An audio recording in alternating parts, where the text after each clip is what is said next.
Iran യുദ്ധം ദൂരവ്യാപകമായ പ്രത്യാഘാതങ്ങളും അതനുസരിച്ചുള്ള രാഷ്ട്രീയ സാമൂഹിക മാറ്റങ്ങളുമാണ് പല രാജ്യങ്ങളിലും സമ്പദ് വ്യവസ്ഥകളിലും സൃഷ്ടിച്ചുകൊണ്ടിരിക്കുന്നത്. നമ്മളൊരു പക്ഷേ നോക്കിക്കാണുമ്പോൾ ട്രംപ് എടുത്തു ചാടിയ ഒരു യുദ്ധമെന്ന് പലപ്പോഴും പറയുമ്പോഴും വ്യക്തമായ ധാരണയോടും അതിനോടൊപ്പം തന്നെ പദ്ധതികളോടും കൂടിയാണ് യുദ്ധം മുന്നോട്ട് പോകുന്നത്. പലപ്പോഴും സാമ്പത്തികമായിട്ടും പല രാഷ്ട്രങ്ങളെയും തളർത്തി കളയുകയും പ്രത്യേകമായിട്ട് മലയാളികൾ തിങ്ങിപ്പാർക്കുന്ന ഗൾഫ് മേഖല 6-7 GCC രാജ്യങ്ങൾക്കും വളരെ അധികം സാമ്പത്തിക നഷ്ടമുണ്ടാക്കുന്ന രീതിയിലാണ് യുദ്ധം മുന്നോട്ട് നീങ്ങുന്നത്.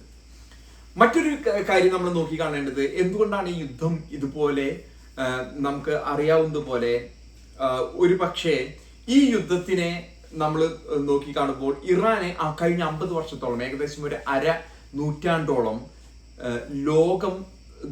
ലോകത്ത് വന്നിരിക്കുന്ന രാഷ്ട്രീയ മാറ്റം, ഇറാൻ എന്ന രാജ്യം പേർഷ്യ എന്ന രാജ്യത്ത് വന്നിരിക്കുന്ന ഒരു രാഷ്ട്രീയമായിട്ടുള്ള മാറ്റം എന്ന് പറയുന്നത് അവരെ പിടിച്ചിട്ട് പിടികിട്ടാത്ത രീതിയിൽ ആണ് ആ ഒരു ഒരു പക്ഷേ ഇറാഖ് യുദ്ധം നടന്ന വേളയിൽ ജോർജ് ബുഷ് ഉന്നം വെച്ചിരുന്നു. എന്നാൽ ഇറാൻ അത് മുൻകൂട്ടി കണ്ടുകൊണ്ട് ഇറാഖിൽ തന്നെ അമേരിക്കൻ സേനയെ പിടിച്ചു കെട്ടുന്ന രീതിയിൽ ഒരു ആക്രമണ പരമ്പര, അതല്ലെങ്കിൽ ഈ സ്ഫോടനം, അവർക്ക് ആയുധങ്ങൾ നൽകി അവിടെ ഉള്ള റിബൽ വിഭാഗങ്ങളെ വളർത്തിയെടുക്കുന്ന ഒരു സാഹചര്യം ഉണ്ടായത്. അതേ സാഹചര്യം ഇന്ന് ഇറാനെ വെച്ച് അമേരിക്കയും തളർത്തുക എന്നുള്ള ഒരു പദ്ധതിയാണ് ചൈന ആസൂത്രണം ചെയ്യുന്നത്. ചൈനയെ സംബന്ധിച്ചിടത്തോളം വ്യക്തമായും ആയുധങ്ങൾ നൽകുന്നു, അവരുടെ ആയുധങ്ങൾ പരീക്ഷിക്കുന്നു ഇറാനിൽ, ഇതെല്ലാം നൽകിക്കൊണ്ട്. കാരണം അവർക്ക് അമേരിക്കയെ തളർത്തിയാൽ തായ്വാനെ പിടിച്ചടക്കാം, അതല്ലെങ്കിൽ മറ്റു രാഷ്ട്രീയ നേട്ടങ്ങൾ, സാമ്പത്തികമായ നേട്ടങ്ങൾ ഉണ്ടാക്കാം എന്നാണ് ചൈനയുടെ വിശ്വാസം. എന്തൊക്കെയാണ് ഈ ഒരു അവസരത്തിൽ അമേരിക്കയെ സംബന്ധിച്ചിടത്തോളം ഇസ്രായേലിനെ സംബന്ധിച്ചിടത്തോളം സംഭവിക്കാൻ പോകുന്നത് എന്നാണ് ഞങ്ങൾ ഇന്ന് ചർച്ച ചെയ്യുന്നത്. ഇതിനെപ്പറ്റി നമുക്ക് മിഥുനുമായിട്ട് എന്താണ് ഈ യുദ്ധത്തിന്റെ ഭാവി എന്നതിനെ കുറിച്ച് നമുക്ക് ചോദിച്ചറിയാം. അതെ, വിട്ടുപോയി. നമ്മൾ ആദ്യം ഏകദേശം 6 മാസവുമായി യുദ്ധം മുന്നോട്ട് പോവുകയാണ്. ഇപ്പൊ യുദ്ധം ശരിക്കും അപ്രസക്തമായി കൊണ്ടിരിക്കുകയാണല്ലേ. പഴയപോലെ മാധ്യമങ്ങളിൽ ശ്രദ്ധ കിട്ടുന്നില്ല, മീഡിയ പോലും പലപ്പോഴും ഇതിനെപ്പറ്റി ചർച്ച പോലും ചെയ്യുന്നില്ല. കാരണം അവർ ഇടയ്ക്ക് പറയുന്നുണ്ട് ഇറാൻ ഒരു വലിയ മീനാണ്, നത്തോലിയല്ല, ഇറാന്റെ വജ്രായുധം എന്നൊക്കെ പറഞ്ഞുകൊണ്ട് അവര് ചില സമയങ്ങൾ വരുമ്പോൾ പോലും അവർക്ക് പോലും പ്രതീക്ഷ നഷ്ടപ്പെടുകയാണ്. പക്ഷെ ലോകത്ത് നമ്മൾ ചിന്തിക്കുമ്പോൾ പലരും പറയുകയാണല്ലോ ഈ യുദ്ധം ഇങ്ങനെ മുന്നോട്ട് പോവുകയാണ്. അമേരിക്ക അവരുടെ ഗോൾസ്, അതായത് അമേരിക്ക വരുമ്പോൾ അമേരിക്ക എന്താണ് ആഗ്രഹിച്ചിരുന്നത് അത് ഇവർ അച്ചീവ് ചെയ്തിട്ടില്ല. ട്രംപ് എന്തൊക്കെയോ പറയുന്നു, ട്രംപ് ഫൈറ്റ് ചെയ്യുന്നു, പിന്നെ സംസാരിക്കുന്നു, പിന്നെ വീണ്ടും ഫൈറ്റ്. ഇതാണ് ഇപ്പോൾ ഫൈറ്റ് ടോക്ക് അതാണ് സംസാരിക്കുന്നത് അല്ലേ. ഇപ്പൊ ലോകത്തിലെ പ്രേക്ഷകർക്ക് അറിയാൻ താല്പര്യമുള്ള വിഷയം എന്ന് പറയുന്നത് എന്താണ്, എവിടം വരെ ആയിരിക്കുകയാണ് യുദ്ധം, അമേരിക്കയുടെ നയം എന്തൊക്കെയാണ്, ഇറാന്റെ ഇനിയുള്ള മുന്നോട്ടുള്ള ഭാവി എന്താണ്. ആദ്യമേ ഒരു കാര്യം പറയട്ടെ, ഇറാൻ റീച്ച് ലെവൽ, അതായത് ഒരു ഘട്ടം വരെ തിരികുകയാണ്. ഇനിയൊരു തിരിച്ചുപോക്ക് ഇറാന് അസാധ്യമാണ്, നോ ഡൗട്ട് അബൌട്ട്. അതായത് പഴയൊരവസ്ഥയിലേക്ക് തിരിച്ചു പോകാൻ ഇറാന് സാധിക്കില്ല. ഒന്നെങ്കിൽ ഇറാൻ ഈസ് ഗോയിങ് ടു ഒരു സൂയിസൈഡ് പോലെ ഒഴിവാക്കുക, അല്ലെങ്കിൽ ഇറാൻ കംപ്ലീറ്റ്ലി എല്ലാ തരം അവസ്ഥയിലേക്ക് തിരികുകയാണ്. ഇപ്പോൾ പ്രധാനപ്പെട്ട പോയിന്റ് എന്ന് പറയുന്നത്, യുദ്ധം തുടങ്ങുമ്പോൾ നമ്മളെല്ലാവരും പറഞ്ഞത് എന്താണ്, ഹോർമൂസ് അടച്ചിട്ട് ഇന്ത്യ, ചൈന, പിന്നെ സിംഗപ്പൂർ, അങ്ങനെയുള്ള ഹോർമൂസുമായി ബന്ധപ്പെട്ട് ഹോർമൂസിനെ ആശ്രയിച്ചു കഴിയുന്ന രാജ്യങ്ങളൊക്കെ പട്ടിണിയിലായി. നമുക്കും അറിയാം അല്ലേ, ആ കാലഘട്ടത്തിൽ ഇന്ത്യയിൽ പോലും പല ഹോട്ടൽസ് അടയ്ക്കുന്നു, നമുക്ക് LNG കിട്ടുന്നില്ല, എണ്ണവില കൂട്ടുന്നു, ഇന്ത്യ ഡീസൽ കയറ്റുമതി നിരോധിക്കുന്നു, അങ്ങനെ ഒരുപാട് പ്രശ്നങ്ങളിൽ കൂടെ 2026 ഫെബ്രുവരി മാർച്ച് കാലഘട്ടത്തിൽ കടന്നു പോയപ്പോൾ ഇന്ന് ഈ പറഞ്ഞ ഓഗസ്റ്റിൽ അപ്രസക്തമായിരിക്കുകയാണ് അല്ലേ. അതായത് 20 മില്യൺ ബാരൽസ് ആണ് ഒരു ദിവസം ഹോർമുസ് കൂടെ വന്നിരുന്നത്. ഇന്നത് വരുന്നുണ്ടോ എന്ന് ആർക്കും അറിയില്ല. പക്ഷേ രാജ്യങ്ങൾ പല വഴികൾ തേടി കഴിഞ്ഞിരിക്കുകയാണ്. സെയിം തന്നെയാണ് ഉക്രൈൻ റഷ്യ യുദ്ധത്തിന് ഏകദേശം ഒരു ബാരലിന് 120 വന്നൊരു സമയം ഉണ്ടായിരുന്നു. അതിനുശേഷം തിരിച്ച് 68 തിരിച്ചു പോയി, പകുതിയായി തിരിച്ചു. ഇപ്പം അതുപോലെ തന്നെ ഇന്ന് 20 ബില്യൺ എന്നുള്ളത് ഒരു അപ്രസക്തമായിരിക്കുകയാണ്. പല രാജ്യങ്ങളും ഓൾട്ടർനേറ്റ് റൂട്ട്സ് കണ്ടെത്തി, റെഡ് സീ കൂടെ, ചെങ്കടലിൽ കൂടെ, സൗദി ആയാലും UAE ആയാലും, മെഡിറ്ററേനിയൻ സീ, പിന്നെ ഗൾഫ് ഓഫ് ഒമാൻ, അങ്ങനെയുള്ള പല വഴികളും ഓൾട്ടർനേറ്റ് റൂട്ട്സ് കണ്ടെത്തിക്കൊണ്ട് അപ്രസക്തമായിക്കൊണ്ടിരിക്കുകയാണ് ഇന്ന് എന്ത് ഹോർമുസ്. ഇറാന്റെ ഏറ്റവും വലിയ വജ്രായുധം എന്ന് മീഡിയ അവകാശപ്പെടുന്ന ഒറ്റ കാര്യം മാത്രമല്ല, എന്താണ്, സ്ട്രേറ്റ് ഹോർമുസ് അടച്ചിടും, ഞങ്ങൾ എല്ലാവരും ഞെക്കിപ്പിഴിയും എന്ന് ഓരോ ദിവസം കഴിഞ്ഞിരുന്നവരും ആ ഒരു അപ്രസക്തമാവുകയാണ് അവരെ ഏറ്റവും വലിയ വജ്രായുധം. ഇതാണ് ഇറാനെ ഏറ്റവും തളർത്തുന്ന ഒരു ഘടകം എന്ന് പറയുന്നത്. അതുകൊണ്ടാണ് അവര് ആർക്കെതിരെ ഇസ്രായേൽ ഉപേക്ഷിച്ചു. അവരുടെ ഈ യുദ്ധത്തിന് മുമ്പ് ഇറാൻ പറഞ്ഞിരുന്നത് death four Israel, death four America.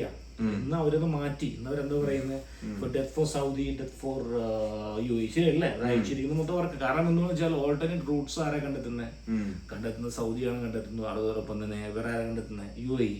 ഇവരാണ് ബൈപ്പാസ് ചെയ്യുന്നത്. അപ്പോൾ ബൈപ്പാസ് ചെയ്യാൻ പോകുന്ന അവരുടെ ലക്ഷ്യം മാറി. ഇസ്രായേൽ എന്നുള്ള രാജ്യത്തിന്റെ അല്ല അവരുടെ ലക്ഷ്യം.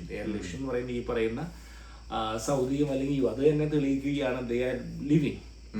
അമേരിക്കയുടെ പ്ലാൻ എന്ന് പറഞ്ഞു കഴിഞ്ഞാൽ അവിടെ വ്യക്തമായിട്ട് പറയുകയാണെങ്കിൽ ഈ തന്ത്രപരമായിട്ട് ഫൈനാൻഷ്യൽ റെസ്ട്രിക്ഷൻ, അതായത് ഒരു അന്നാക്കോണ്ട എന്നുള്ള പാമ്പ്, അന്നാക്കോണ്ട എങ്ങനെയുണ്ട്, പാമ്പിനെ വിഴുങ്ങുന്ന പോലെ, അതായത് ആ ഒരു പയ്യെ വിഴുങ്ങുന്ന ഒരു രീതി. അതായത് അമേരിക്ക ചെയ്യുന്നത് വെച്ചാൽ സാങ്ഷൻസ് കൊണ്ടുവരിക, ഫൈനാൻഷ്യൽ സാങ്ഷൻസ്, ട്രേഡ് റെസ്ട്രിക്ഷൻസ് കൊണ്ടുവരുന്നു. ഇങ്ങനെ ഇറാന്റെ സൈനിക അടിസ്ഥാന സൗകര്യങ്ങൾക്കെതിരെയുള്ള ആക്രമണങ്ങൾ, അതോടൊപ്പം തന്നെ രാജ്യത്തെ സാമ്പത്തികമായിട്ട് ഒറ്റപ്പെടുത്തുക. ഇറാന്റെ ലക്ഷ്യം എന്ന് പറഞ്ഞു കഴിഞ്ഞാൽ ഇറാൻ ഉദ്ദേശിക്കുന്നത് എങ്ങനെയെങ്കിലും മിട്ടേം ഇലക്ഷൻ വരെ മുന്നോട്ട് പോവുക, കടിച്ചു പിടിച്ച് മുന്നോട്ട് പോവുക, ട്രംപ് തോൽക്കും, അങ്ങനെ ട്രംപിന്റെ ഫണ്ട് നിർത്തലാക്കും. അങ്ങനെ നിർത്തലാക്കി കഴിഞ്ഞാൽ ഈ പറയുന്ന പോലെ ജോർജ് വാഷിങ്ടണും പിന്നെ റൂസ്വെൽറ്റും അവർക്ക് ജെറാർഡ് ഫോർഡും നിൽക്കാൻ സാധിക്കില്ല. ഫണ്ടിൽ നിന്നും നിർത്താൻ പറ്റില്ലല്ലോ അല്ലെ, അവർക്ക് തിരിച്ചു പോകാൻ സാധിക്കും. അങ്ങനെ തിരിച്ചു പോയി കഴിഞ്ഞാൽ പഴയൊരവസ്ഥയിലേക്ക് തിരിച്ചു പോകാമെന്ന് വിചാരിക്കും. പക്ഷേ പ്രോബ്ലം എന്ന് പറഞ്ഞാൽ America controls the entire banking system. ലോകത്തിലെ ഇപ്പൊ ഈ പറയുന്ന ഈ ഒരു സാങ്ഷൻ ഉള്ളപ്പോൾ പോലും അമേരിക്ക കണ്ണടച്ചുകൊണ്ടാണ് പലപ്പോഴും പലതും വന്നുകൊണ്ടിരുന്നത്. നൗ ഈ പറഞ്ഞ ലോകത്തിലെ എല്ലാ ഫൈനാൻഷ്യൽ സാങ്ഷൻസുകളും ബാങ്കുകളും അമേരിക്ക സ്റ്റിൽ കണ്ടിന്യൂ. ഇത് നാളെ ഡെമോക്രാറ്റ് വന്നാൽ പോലും കണ്ടിന്യൂ ഡൂയിങ് എന്ത് പറയുന്നത് ഈ ഒരു ചോക്കിംഗ് ആണ് ഇറാനിൽ സംഭവിക്കുന്നത്. കാരണം അത് മാത്രമല്ല ഞാൻ പറഞ്ഞ തെറ്റുണ്ടോ, താങ്കൾ കറക്റ്റ് ആയിട്ടുള്ള കാര്യങ്ങളാണ് പറയുന്നത്.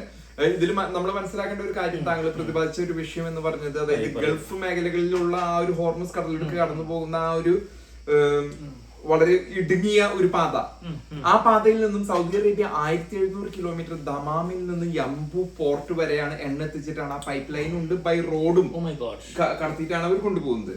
UAE എന്ത് ചെയ്തു, അവരുടെ തെക്കോട്ട് ഒരു ഇത് എടുത്തിട്ട് ഫുജൈറ പോർട്ടിലേക്ക് എണ്ണ എത്തിച്ചിട്ട് അതിലെ കടത്തി വിട്ടു.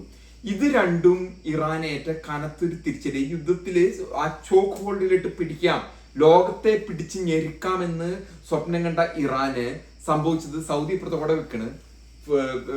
സൗദി പടിഞ്ഞാറേ കൂടെ കൊണ്ടുപോയി അവിടെ മെഡിറ്ററേനിയൻ സീ, സൂയിസ് കനാല് കടന്നു പോകുന്നു. അത് കഴിഞ്ഞ് മെഡിറ്ററേനിയൻ സീ വന്നിട്ട് ബാബ അൽ മണ്ടേബിൽ വന്നിട്ട് അവിടെയും 2-3 ബോംബ് ഇട്ട് നോക്കി.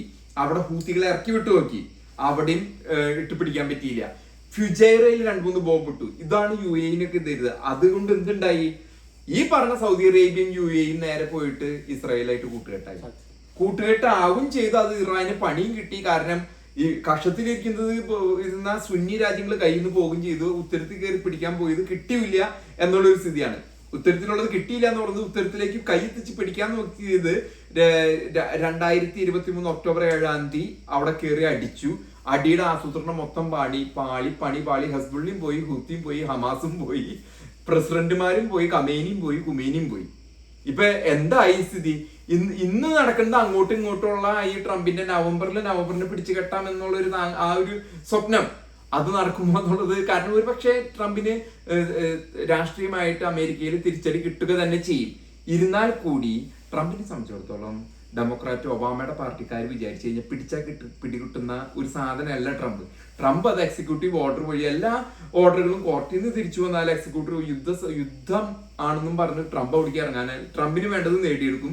അതാണ് കാരണം കഴിഞ്ഞ 50 കൊല്ലത്തിൽ ചെയ്യാത്ത കാര്യങ്ങള് അദ്ദേഹം ചാടിയിറങ്ങി യുദ്ധത്തിലേക്ക് ഇറങ്ങി ചെയ്തുവെങ്കിൽ അദ്ദേഹം അതേ നടപടി തന്നെ അതേപോലെ തന്നെ ചെയ്യാനായിട്ടാണ് സാധ്യത. അതിനെപ്പറ്റി താങ്കൾക്ക് എന്താണ് പറഞ്ഞപ്പോ ഒരു പോയിന്റ് എന്ന് പറയുന്നത്, ഇവിടെ ശ്രദ്ധേയമായ വേറൊരു തോൽവി സംഭവിച്ചിരിക്കുന്നത് സൗദി അറേബ്യക്കാണ്.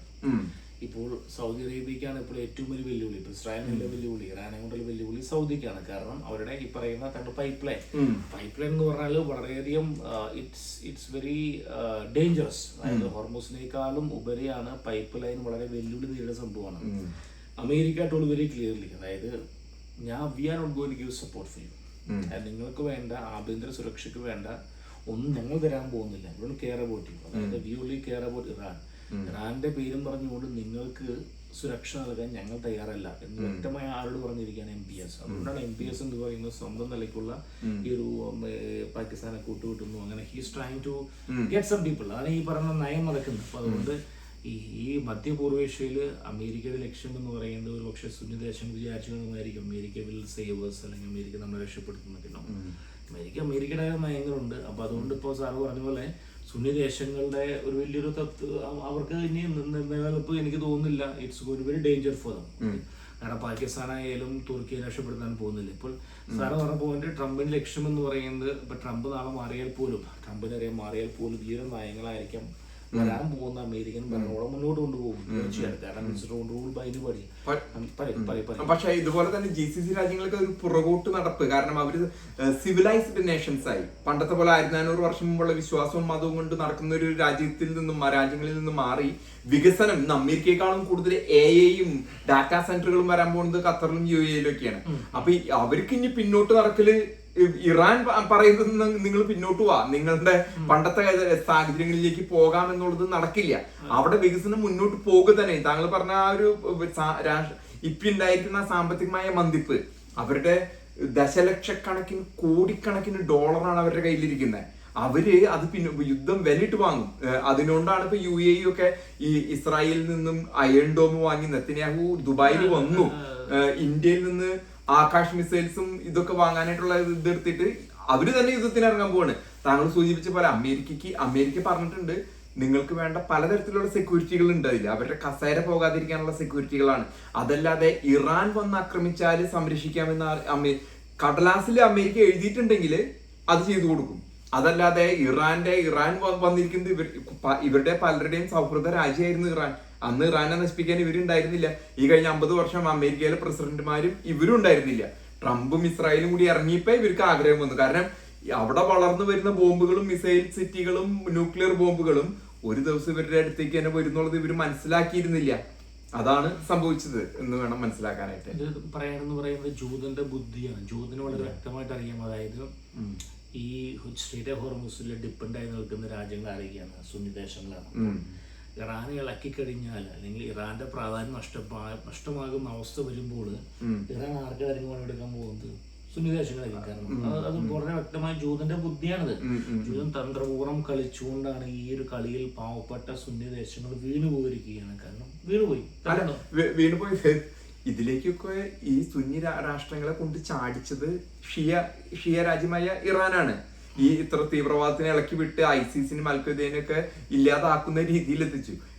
സുന്നി രാജ്യങ്ങള് ഒരു പ്രോസ്പെരിറ്റി വന്നു, അവിടെ പണം വന്നു, സംസ്കാരം വന്നു, അവര് വിശ്വാസത്തിൽ നിന്ന് അകലേക്ക് പോയി കഴിഞ്ഞു. അപ്പൊ അവരെ സംബന്ധിച്ചിടത്തോളം ഇനി വേണ്ടത് ഇനി മുന്നോട്ടുള്ള യാത്രയാണ്. അതല്ലാണ്ട് ആ ഒരു ഇറാൻ പറയുന്ന രീതിയിലുള്ള മതത്തെ കൊണ്ട് നടക്കാനായിട്ട് അവർക്ക് ഒട്ടും ആഗ്രഹമില്ല എന്നുള്ളതാണ് തെളിയിക്കുന്നത്.